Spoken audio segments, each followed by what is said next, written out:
My name is Melissa Bixby, and I just came down here from Alaska. I was born and raised up there and wanted to stay close to home, and the University of Idaho was perfect. I love Moscow, and the faculty here is great, and they have so many great opportunities in all different disciplines here. We are in the sculpture studio on campus here, and this is where I spend all of my time. We're in kind of a larger, almost warehouse type of building, you know, big concrete walls, but it's our own little space that we get to call home, and it's like our own little sculpture community down here.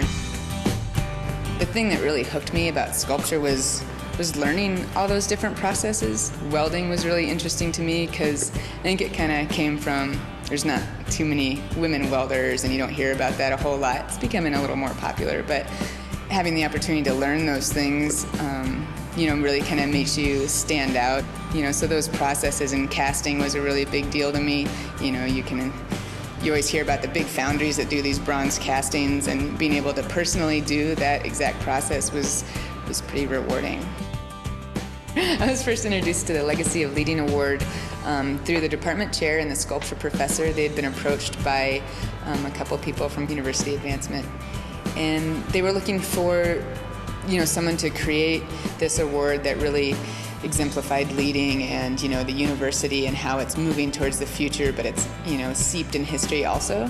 And they really wanted a bronze piece. They were interested in having a student do it, so, you know, they thought of me. I've had some experience casting bronze and aluminum, so they kind of gave me free rein, which was scary and exciting all at the same time, to come up with something that really got their idea across and the feeling they want across. And it was a process working with the committee on the Legacy of Leading Award, trying to meld my work and my ideas into their concept. It was a day there was like nobody on campus, so I just walked around listening to music with my camera and just took pictures of anything that was interesting to me. And that's when I came up with the idea of taking pieces of different buildings, you know, iconic buildings, and combining them, you know, just using parts of them to represent the University of Idaho. We ended up with something that was perfect, and it worked out really nicely.